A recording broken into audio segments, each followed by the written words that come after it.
Sorry,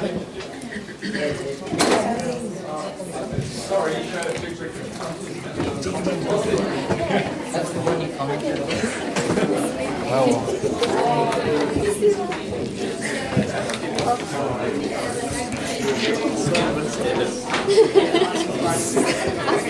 I'm actually doing it really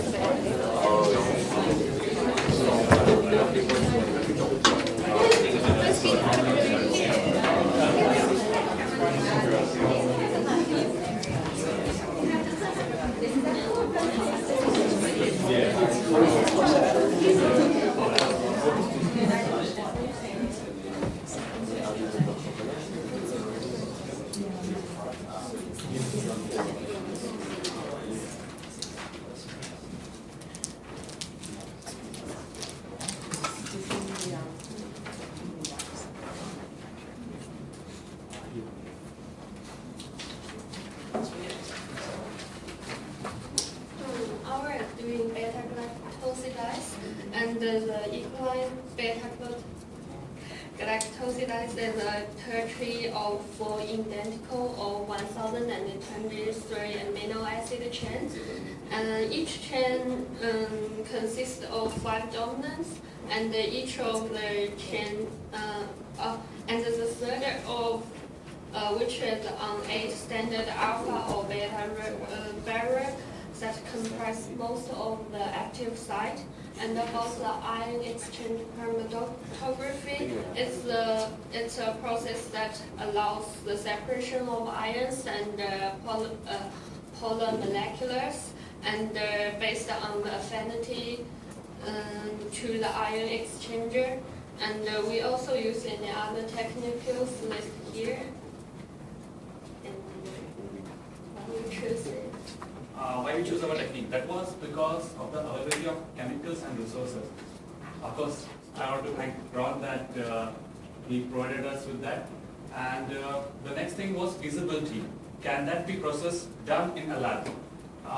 What happened here was this was a golden moment where we added 10 times extra enzyme extraction chemical in our sample, and we lost all the enzymes.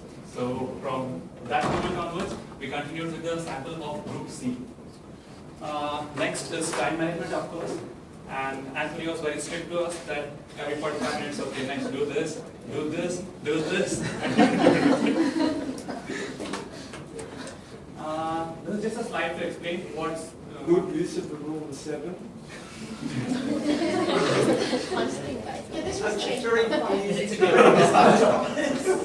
Never use a font size smaller than 20. Unless you have to. Sorry? Yeah. So this slide explains the comparison between ion exchange chromatography versus affinity chromatography. We have Sheldon here, which was named afterwards, but we work on Leonard. I don't like him. Ion exchange chromatography uses the technique of separation based on respective charges, whereas affinity works on selective non-covalent interaction. As our beta-galactosidase has an overall positive charge, so therefore we choose ion exchange chromatography. So here on next person. That would be intimidating. No, that's a really good result. I wouldn't worry about that. Because it's handling by the state, listening to see stain. Okay, so there wasn't actually any instructions in the procedure book provided on how to prepare a gel.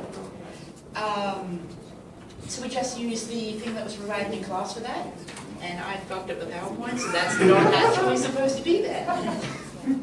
Okay, this is fine. Changes we made to the protocol were depicted in the paper, which I don't remember the name of. The original changes to the method for growing the actual E. coli was the amount of media used. Originally it said 300 litres. You can't do that. It also used a very specific strain of E. coli. We were provided with a wild type, so that could have an effect on the amount of protein, everything expressed. Especially given the fact that they used, the protein we use, from my understanding, is supposed to have a plasmid in it to express more of the protein. I always get that wrong. Word of PowerPoint doesn't pick it up. The original method for lysing, the original method that was to use was using sonification, which is a very effective method to do that. However, according to Dr. John, we don't have access to one of those here. So we used the thread-thaw method along with lysozyme. Instead of the two chromatography runs which were originally depicted in the protocol, we cut it down to one because we weren't allowed to do two from our understanding. Instead of doing the two side exclusion chromatography and affinity chromatography, which would change to ion exchange. Since we didn't do two of the two chromatography runs, it means that there was potentially more errors and impurities in the chromatography run. However, it does mean that we wouldn't have lost as much of the protein going through two runs. Some other changes which were made in this protocol was the OMPG protocol was really poorly explained in the actual article. You had to get it from another place. A number of other tests were also present during this in the protocol, which weren't needed. They were generally for finding out other amounts of physical information, which for the purification was not needed. These were acid hydrolysis, carboxyl methylation, immunodeficiency, you know what it is, you can read all that. Or distinguishing analysis, so they just weren't needed to be done. Okay, so this one actually is mine. So what wasn't explained in the thing was how to actually induce the production of VGAL, because it's not produced by E. coli all the time. Our solution to this was to simply grow it to log phase and induce it with RPTG. Really, in theory, in practice, it took about 3.5 hours of just waiting for bacteria to grow. The next thing was it's not released by bacteria, so there was sonification was described in the report that wasn't possible. So what we did was we used a thread-thaw method from a second report, which involved just giving it the ice and bar, thawing it, adding lysozyme, and then just doing that a couple times. The final thing was that actually packing the column wasn't explained in the report, it's assumed knowledge, so we just harassed Dr. John until he explained to us how to pack a column. Hang on, I showed the video. You did. We didn't watch it.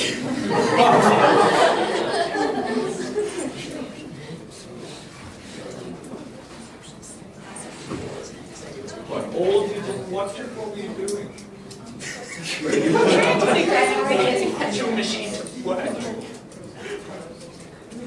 Okay, so the low points in the experiment was initially our broth, we planned to induce it for 3 hours at 37 degrees, but the incubator was faulty. This caused the E. coli to not grow fast enough and time was running out, so we had to improvise, and then we ran an incubator for 20 hours at 16 degrees. The lysosome was in excess of 100 times, so instead of adding 0.004, yes, it was supposed to add 0.004 grams. Instead, we added 0.4 grams. So yeah, it didn't look good, and we had to throw away, and then we had to like collab with the other group and half the sample there. So we lost our gel thing at the end without even taking a piece. That wasn't our fault. And then we put it back together and we analysed it, and it was okay to analyse because we found it. Yeah. And You still got a photo out of it, though? yeah, we did. A little puzzle. We got a photo. We should have considered using a standard or an AR grade of VGAL in order to use as a comparison for our sample. The kinetic assay didn't work. When we were using the plate reader for this assay, therefore, yeah, we were unable to get the results. What did John say about that? John was watching The Oh. plate reader. Sorry? The plate reader just didn't work in the afternoon. Oh, the plate reader? The assay was good. The reaction worked, the machine that measured the reaction didn't work. Yeah, so we couldn't get the enzyme Oh, the activity kinetic results. reader, plate reader. Yeah. That's what it was.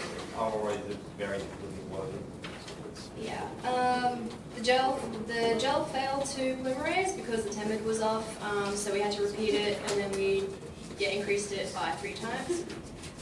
Faulty equipment, which keeps coming up. The top of the column, there was leakage, and so we had to just replace it. High points. The SDS page gel, it did show unknown contamination in our sample protein, but there were evident active enzymes in the fraction. So this indicates the process had worked. So testing of active fractions after the ion exchange was quick and quantitative. Unfortunately, group C, had a mishap after denaturing their protein. This occurred when resuspending the pallet with an ammonium sulfate precipitation, so we collaborated after that, as suggested by Dr. John. So good planning enabled good graph results. It worked very well. The most abundant protein in our sample was consistent with our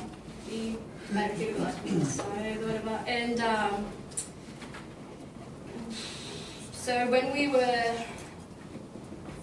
defined our ion exchange media, there was no cloudiness and there was no cloudiness left in the water. But when we activated it with the HCl,